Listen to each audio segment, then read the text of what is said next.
Have you ever woken up dreaming of the narcissist long after no contact? Probably made you feel really unsettled, and you're probably thinking, well, why now? Like, I've not spoken to them, I've not seen them for quite some time. You might even been thinking, well, I've moved on, I'm healing. Why now? Why are they appearing in my dreams? You're not alone, my friends. You really are not alone. This is one of the most common things that I hear. Today, I'm going to talk about the psychological aspect of why this happens, but also the spiritual. So today, we're going to be discussing what really is showing up in your dreams.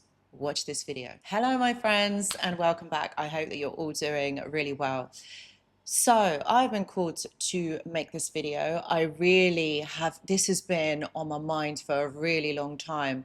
There was a point actually in my clinical work where I was hearing a lot from clients where they were saying, oh my God, like, Anushka, I need a session. I have dreamt about the narcissist. I haven't heard from them. I don't know what's going on. They've literally been in my dreams for the last 2 or 3 nights. There's also, they've been on your mind. Sometimes during the day they may have been on your mind, and then it creeps into your dreams. You wake up. Some of them even woke up like literally worried, scared, and you're probably thinking, like, why is this happening now, especially like when you haven't heard from this person, you've had no contact. And this is what I really wanted to kind of talk about and explore in this video, because I just want you to know that you're not alone. This is something that does happen. It is a phenomenon that actually happens. And I completely understand where you are in all of this, because this also happened to me. It's so strange because the dreams are usually so vivid. And sometimes you might even find that the narcissist might even say things in your dream to you or you might even have that conversation. So there's a whole host of things that are going on in this when this happens to you. So this is what I want to explore in this video. Okay, so let's first of all look at the psychology behind why this has happened. And I really want to explore this more, kind of like in a series called The Dream Psychology, like why you are dreaming of this person, why this is happening. And I've got a lot of this actually over on the Journal Club, so please do check it out, link in the description box below. But what I want to say to you is, look, when your brain goes through trauma, okay, when your brain has been activated in that way, your brain is trying to make sense of it, because for so long it has felt unsettled. Your mind has been trying to piece together what has been going on, especially those of you that are going through their healing journey. It might be that you're working with a therapist or a psychologist, and you're talking through what has been going on. And this opens up that dialogue. This opens up memories. And also those of you that are a bit further on in the journey, I want to talk about this a bit later on in the video, but I wanted to kind of put this into chronological order, so to speak. Okay, so those of you that are kind of like working through what has happened. So when our brain has been exposed to trauma, there is a lot of hormonal changes that are happening. Also, there is memory recall. So we're recalling the past, a painful past of events and things that have taken place. So the bond that has been formed with this person, you would have gone through long cycles of idealization, of discard, gaslighting, trying to figure out what is truth, what are lies. You're basically trying to kind of process the whole thing together. But the thing is, even though you've gone through that experience and now you're working through this with a therapist or a professional, it's going to open up those channels of thought. Those memories are going to be recalled. You're going to be thinking about what actually has happened. And your dreams are a way of kind of exploring that in the subconscious mind. For those of you that don't know much about Freud's work, he talked about the conscious and the subconscious. The subconscious is hidden basically from our perspective. It's a different part of the brain that functions, particularly whilst we are asleep. So a lot of the messages, a lot of the things that kind of in our waking state we don't get to say or we don't get to explore happen in our subconscious, happen in our dreams. And this is where the subconscious mind processes that trauma, that experience that you went through. You got to think of your subconscious as kind of like the night school, working behind the scenes to integrate all of that information. A lot of you Okay, a lot of you, probably the majority of you watching this, never received closure. You know what that does? That is you not getting any answers. That is you not understanding what has gone on. So your subconscious is trying to put the pieces together. What your conscious cannot fathom, your subconscious is trying to make sense of. So a lot of you are trying to understand why. Why did that person do the things that they did? Why did they behave the way that they did? Why couldn't they have been different? Why did they do this to me? I was so good to them. And it's not an aspect of trying to understand it. Why? Because you're never going to fully understand it. But this is where your subconscious is trying to make sense of it. And this is where your mind tries to kind of play through all of this, trying to make sense of it. You might even find yourself that you might even have conversations that perhaps maybe you couldn't have or you didn't have, or you replay the scenarios having different conversations. And that's not regression.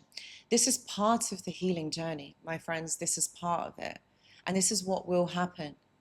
And it's perfectly normal, actually, if you really think about it, because out of a really traumatic, really difficult situation, difficult experience, your mind is trying to process those things that couldn't be, that couldn't fathom understanding.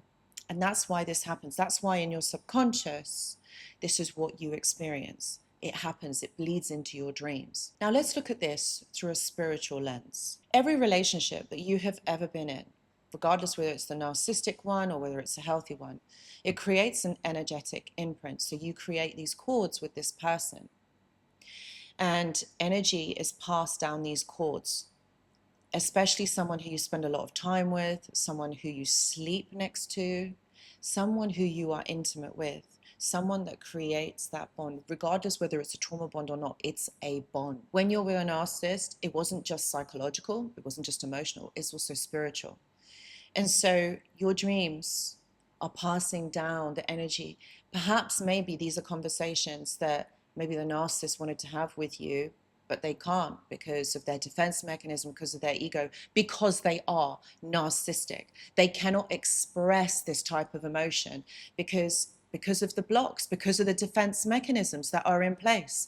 And this is why this happens. It could be that, actually, in most cases, the bond that you share with this person is karmic. There is a soul tie with this person. This is why it feels the way that it does. When you're constantly thinking about someone, it means that they are thinking of you too. And there is that interchange of energy that basically happens. Can you stop it? At the time when it's happening, no, not really. But once, obviously, time has passed, things have been thought about, things have been processed. If it's that time that the soul contract is to be finished or is to kind of ending, then this is what will happen. Not that you don't have any control over it. It's just how long it stays within your system, how long this dynamic stays with you. You've got to understand that there is energetic residue that is still releasing from this connection. It's a soul lesson that is completing. Your higher self is also showing you that you have grown, that you're moving past this. This doesn't mean that you need to go back and be in this dynamic with this person, because I know that for most of us, yes, we would like that. Yes, we would want that to happen. But look, what's the alternative? You to go through that cycle again? How many more times are you going to go through this cycle so that you learn, so that you know that this isn't right for you? Ultimately, the reason why they are showing up in your dreams is because there are things that are unsaid. There are emotions that are unprocessed, that should have been processed but are not, because this person has put blocks. This person has been unable to express themselves, talk to you in that way so that you would have some sort of understanding. And that's why this is showing up. The dream version of the narcissist is a dream archetype, actually, of that person. And Jung's work is very prevalent of this, of the archetype and the dream psychology. So is Freudian. And if you wanted to know more about it, I would say do your own research into this, because for example, I find this very fascinating. Dream psychology, Jungian psychology. I think it is amazing when you're trying to understand this from a different perspective. But the narcissist, this is an archetype of them. Maybe you could call it their higher selves, like this is their astral body trying to talk to you, trying to explain to you that actually this is really what it was like for me, or this is what I went through. This is what I should have said to you but couldn't. And it's also teaching you that actually this person doesn't have a hold over you. This person, whilst they wanted to relay that message, you've got to know that that contract now is finished, it's done, that your soul is ready to be reclaimed, it's ready to come back to you. So when you find yourself in this situation, the thing is, look, they try to contact you because in the waking state, they have not been able to say what they wanted to say. What I would say to you is if this is something that is happening to you and it's reoccurring, I always say to my clients, keep a dream journal. Have it next to you, okay? This is something for you to work with. It's about seeing the themes, the patterns, because everybody's behavior works on patterns, including the narcissist. It works in cycles.